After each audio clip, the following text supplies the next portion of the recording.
Bonjour à toutes et bienvenue dans C'est pour une copine, le podcast des femmes faites par une femme. Je suis Brenda Boucris, fondatrice d'Attitude Séduction, chef d'entreprise, experte en amour et en relations hommes-femmes, et j'ai aidé quelques 500 000 personnes à devenir plus ambitieuses, plus alignées et plus séduisantes. Avec C'est pour une copine, je vais t'accompagner à partir à la recherche de ta féminité, de ta sensibilité, pour t'aider à te séduire, te réinventer et t'épanouir comme tu le mérites. Je vais te parler de ces sujets souvent tabous qu'on ne t'a pas vraiment appris à l'école. Je vais te parler d'amour, de séduction, de sexualité et bien sûr d'estime de soi. Alors que tu sois confortablement assise dans ton canapé, en train de courir un Starbucks à la main ou encore dans ton métro quotidien, je t'invite à oublier le monde pendant quelques minutes et on se lance dans l'épisode du jour. Arrêtez d'attirer les mauvais hommes. Bonjour les filles, je suis très heureuse de vous retrouver dans ce nouvel épisode de votre podcast préféré, en tout cas je l'espère, c'est pour une copine. Et aujourd'hui, on va vraiment parler des bons vieux sujets qu'on n'aime pas regarder en face. Vous savez, ces sujets où on se dit « j'ai pas envie de me les coltiner ». Eh bien, bienvenue, prenez un petit coca avec vous, une petite coupe de champagne en fonction de votre humeur et du moment auquel vous écoutez cet épisode, et on va se mettre le nez dans nos problèmes et on va voir pourquoi est-ce que on attire que des hommes qui ne nous correspondent pas, voire même parfois des hommes malveillants, et comment on fait justement pour que cela n'arrive plus. Eh bien aujourd'hui, soyez prêtes les filles, on va parler de tout ça dans C'est pour une copine. Et bien sûr, de toute façon, c'est vraiment le cas. Je sais que c'est pas pour vous. Alors, évidemment, je préfère vous prévenir avant de commencer cet épisode qui s'annonce croustillant. Si vous venez de rompre, que vous vous sentez encore fragilisé par votre rupture, sincèrement fragilisé, que c'est globalement assez récent, n'écoutez pas ce podcast tout de suite parce qu'il est vraiment fait pour être écouté dans une période de maturité, je dirais, dans laquelle on se sent assez forte pour se remettre en question et dans laquelle on n'est plus forcément dans la colère. On est plus dans l'après, dans l'envie de construire, ou à la limite dans la tristesse peut-être encore, mais dans un moment où on a sincèrement envie de construire, où on n'est plus dans l'envie de ressasser.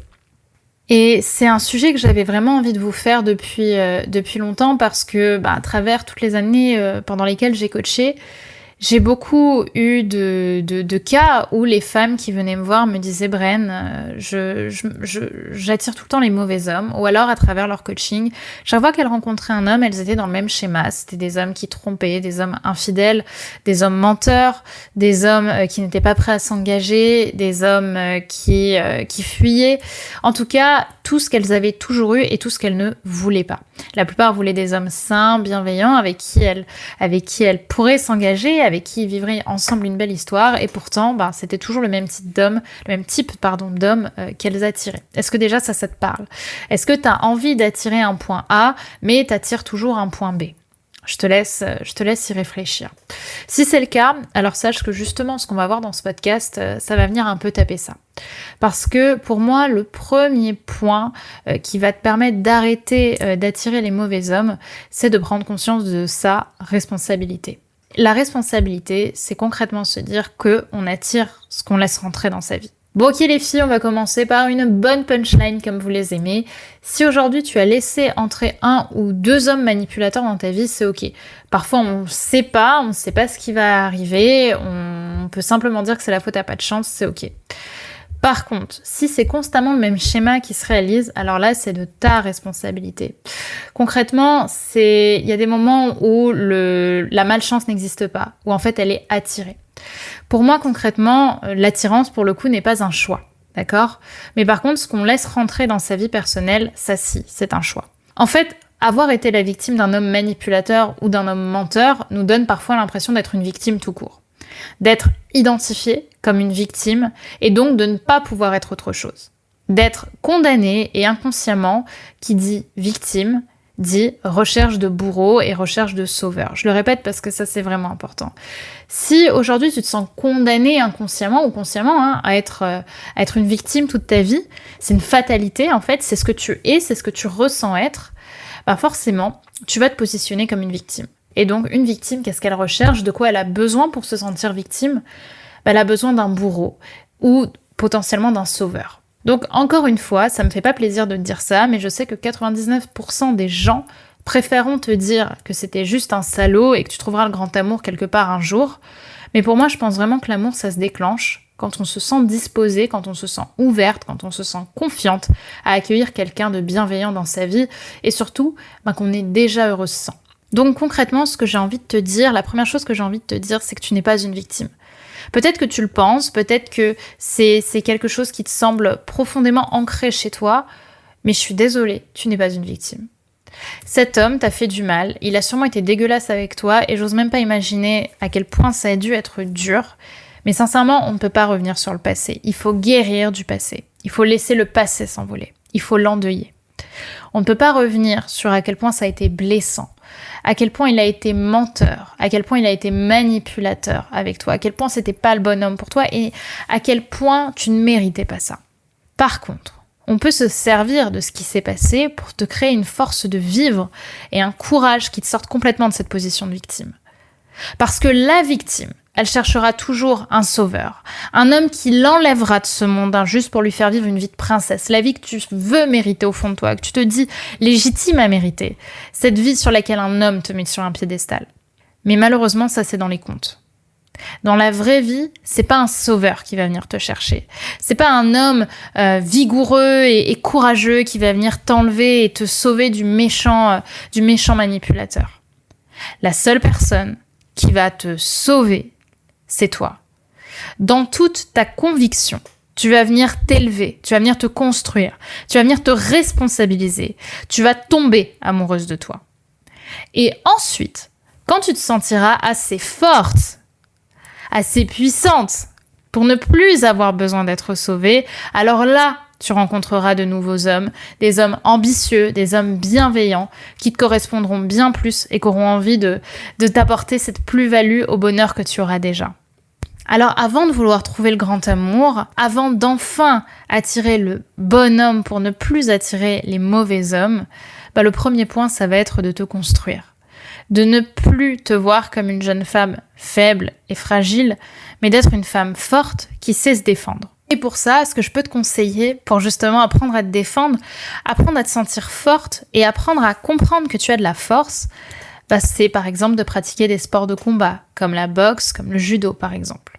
Tu peux sortir de ta zone de confort en prenant des cours également de théâtre ou en décidant d'entreprendre un grand voyage ou un grand projet.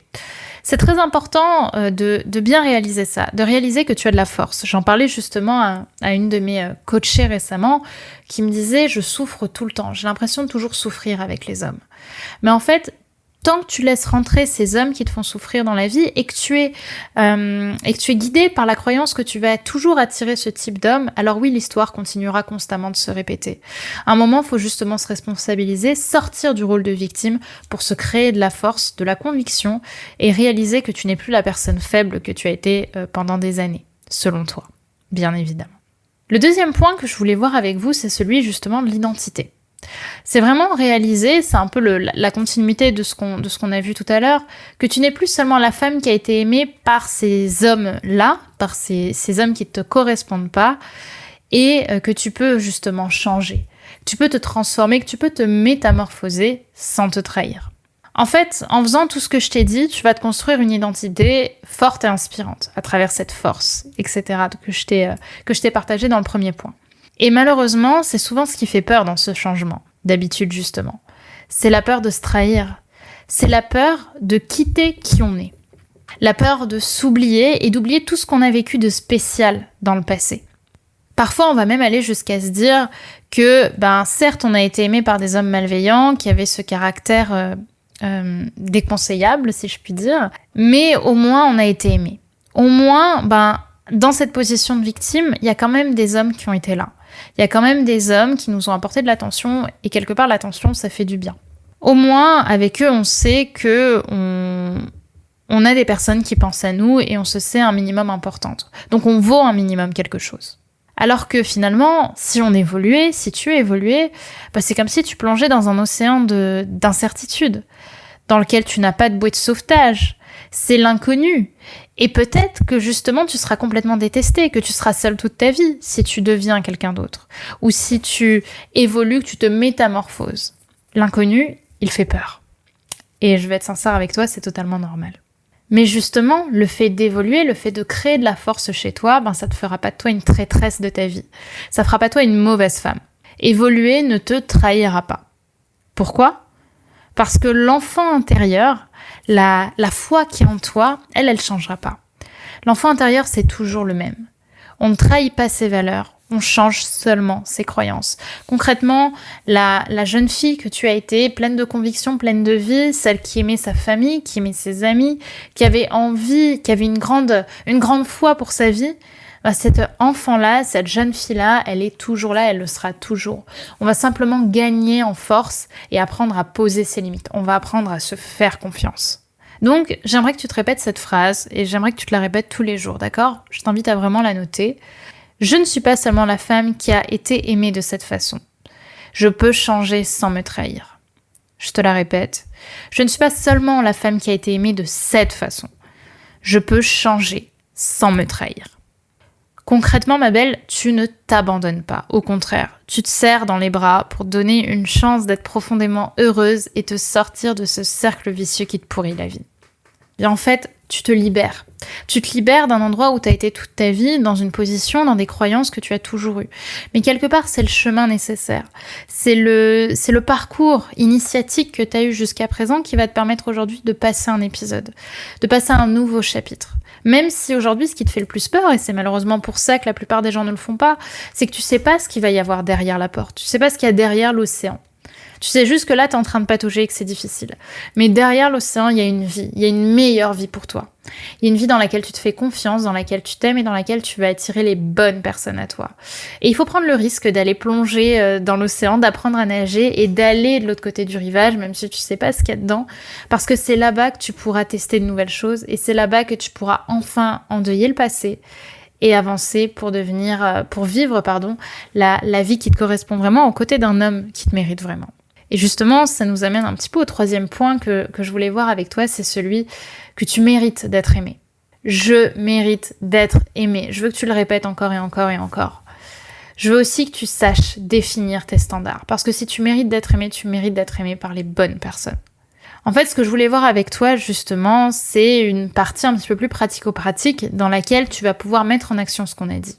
L'un des pas les plus simples pour engager cette évolution, justement, c'est prendre conscience de ce que tu veux et de ce que tu ne veux plus dans ta vie amoureuse.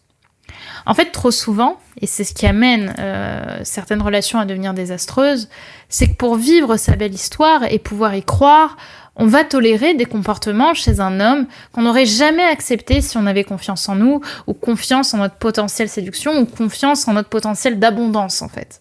Par exemple, est-ce que tu as déjà toléré qu'un homme t'insulte, qu'un homme te mente, te monte aussi, peut-être. Est-ce que tu as déjà toléré qu'un homme te trompe ? Est-ce que ce sont des choses sur lesquelles tu étais d'accord justement avant de le rencontrer ?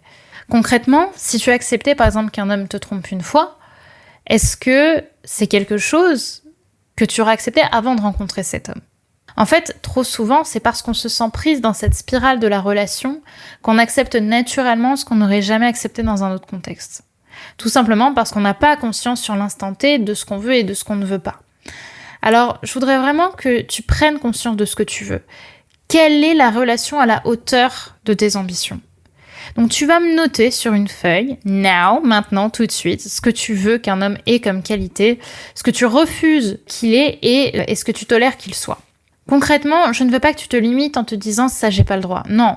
Au contraire, tu as le droit, et je veux que tu assures comme si c'était Beyoncé qui écrivait ces lignes. Si tu ne veux pas d'un homme qui a une mauvaise hygiène de vie, tu le notes et tu le refuses. Tu n'as pas à baisser tes standards. Évidemment, peut-être que tu vas tomber sur l'homme qui aura toutes les qualités, mais qui aura un défaut, et à ce moment-là, tu pourras réfléchir, et tu pourras adapter ton discours.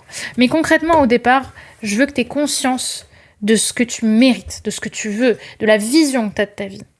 Alors évidemment, je ne te demande pas une liste des 50 qualités indispensables qu'un homme doit avoir, mais je voudrais que tu notes 3 à 5 qualités qui seront justement indispensables et 3 à 7 défauts que tu refuses de devoir subir. Cet exercice, il est vraiment puissant pour moi parce que tout commence par l'intention. À partir du moment où tu mets en conscience, déjà, tu ouvres, tu illumines ton esprit. Je vois vraiment ça comme... T'appuies sur le bouton de la lumière et d'un coup tout s'illumine et t'y vois clair. T'es plus dans le noir, tu sais vers quoi tu vas.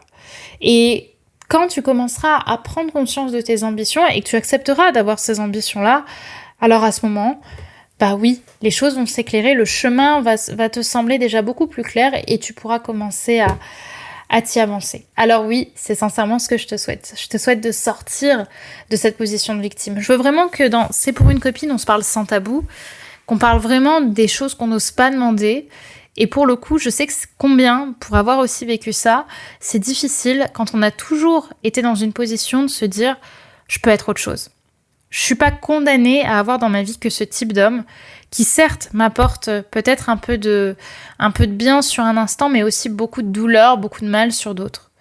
Aujourd'hui, tu peux avoir des objectifs à la hauteur de tes ambitions. Tu peux avoir des rêves, tu peux avoir des actions à la hauteur de ce que tu veux pour toi dans ta vie. Je veux que tu aies une vision claire de ce que tu veux. Et c'est ça aujourd'hui mon message dans ce podcast, dans cet épisode, autour justement des relations et des hommes que tu veux avoir dans ta vie. Donc si justement cet épisode t'a plu, si tu as appris des choses, si tu as eu ce fameux déclic autour de la victime, ben je sais encore une fois que ce sont des épisodes difficiles à accepter, mais le but c'est pas justement de les écouter et de retourner à ta vie en te disant bon ben ok c'est cool maintenant je le sais. Le but, c'est de l'implémenter. Le but, c'est que ça rentre dans ta tête et que ça n'en sorte pas. Avoir conscience des choses, mais ne jamais transformer, ben finalement, ça sert pas à grand-chose.